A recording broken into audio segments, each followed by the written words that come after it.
آج ہم انسانی تاریخ کے، انسانی شعور کے اور خود انسانی وجود کے، ہیومن ایگزسٹنس کے اس پیچیدہ اور سب سے کمپلیکس سوال پر بات کریں گے جس نے یونان کے فلسفیوں سے لے کر آج کی کوانٹم فزکس کے سائنسدانوں تک اور خانقاہوں کے صوفیوں سے لے کر ہر دور کے نیورو سائنٹسٹ تک سب کو سوچنے پر مجبور رکھا ہے۔ ہم جس مقام پر ہیں وہ صرف اب ایک کہانی کا موڑ نہیں، بلکہ وہ انسانی نفسیات کا ایک ایسا دوراہا ہے جہاں ہم نے فیصلہ کرنا ہے۔ وہ دوراہا یہ ہے: کیا انسان مجبور محض ہے یا مختار کل؟ کیا ہم واقعی آزاد ہیں؟ کیا ہم اپنی مرضی سے فیصلے کرتے ہیں؟ کیا ہماری صبحیں، ہماری شامیں، ہمارے گناہ، ہماری نیکیاں، ہماری کامیابیاں اور ہماری ناکامیاں، کیا یہ سب ہمارا اپنا کیا دھرا ہے، یا پھر ہم ایک بہت بڑے کائناتی اسٹیج پر کھڑی وہ کٹھ پتلیاں ہیں جن کی ڈوریاں کسی اندیکھے ہاتھوں میں ہیں اور ہم صرف وہی ناچ رہے ہیں جو نچانے والا چاہ رہا ہے؟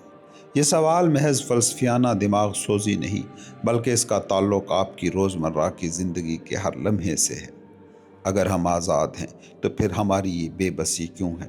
ہم وہ کیوں نہیں کر پاتے جو ہم کرنا چاہتے ہیں؟ ہمارے منصوبے کیوں خاک میں ملتے ہیں؟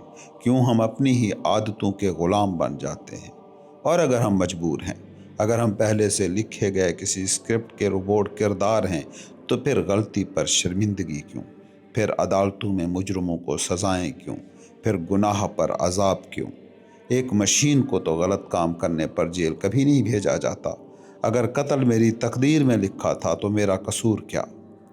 آج رومی اپنی مصنوعی کے ذریعے ایک ماہر نفسیات، ایک مدلل وکیل اور ایک روحانی سرجن بن کر ہمارے سامنے ہے۔ آج وہ بادشاہ اور وزیر کے قصے کو روک کر کیمرے کا رخ ہماری انا ایگو کی طرف موڑ رہے ہیں۔ آج وہ ہمیں دکھائیں گے کہ کس طرح انسان اپنی ناکامی کا ملبہ تو قسمت پر ڈال دیتا ہے اور خود کو بری الذمہ قرار دیتا ہے، مگر اپنی کامیابیوں کا صحرا وہ اپنے سر باندھ کر فرعون بننے کی کوشش کرتا ہے۔ آج کی اس گفتگو میں بنیادی طور پر 3 موضوعات زیر بحث رہیں گے۔ پہلا، ہستی اور عدم، تھنگنیس اور نتھنگنیس کا رشتہ۔ ہم کیا ہیں اور ہماری حیثیت کیا ہے؟ جبر و قدر کا پرانا سوال: کیا ہم مجبور ہیں یا با اختیار، اور اس کے ثبوت کیا ہیں؟ درد کا فلسفہ: پین، دکھ، تکلیف کیوں ہے، اور بیماری کس طرح بیداری کی وجہ ہے؟ آج کی ایپیسوڈ میں شامل اشعار کی تشریح سے پہلے اس قصے کا ریکیپ کرتے ہیں، کہانی کے دھاگوں کو وہیں سے پکڑتے ہیں جہاں ہم نے پچھلی قسط میں اسے چھوڑا تھا۔ آپ کو یاد ہوگا ظالم یہودی بادشاہ جو عیسائیوں کا دشمن تھا۔ جب وہ تلوار اور طاقت سے ان کا خاتمہ نہ کر سکا تو اس کے ایک انتہائی شاطر اور مکار وزیر نے ایک سازش بنی۔ وزیر نے بادشاہ سے کہا، تو مجھے زخمی کرو، میرے ناک اور کان کاٹ دو اور مجھے شہر سے نکال دو۔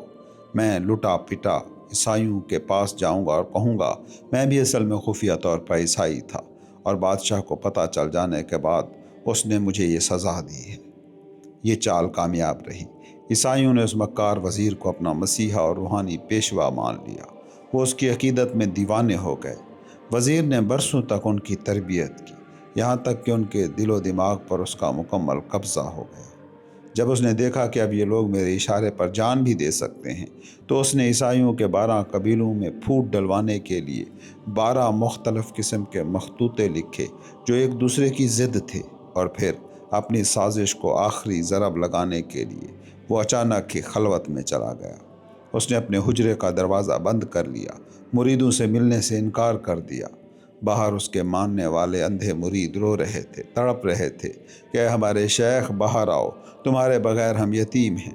لیکن وزیر نے اندر سے جواب دیا کہ اب مجھے خدا نے لوگوں سے ملنے سے منع کر دیا ہے، اب میں تنہائی میں رہوں گا۔ یہ وہ مقام ہے جہاں کہانی رکی تھی۔ وزیر بظاہر تو خلوت میں ہے، مرید باہر رو رہے ہیں، اور بادشاہ اپنی کامیابی پر خوش ہو رہا ہے۔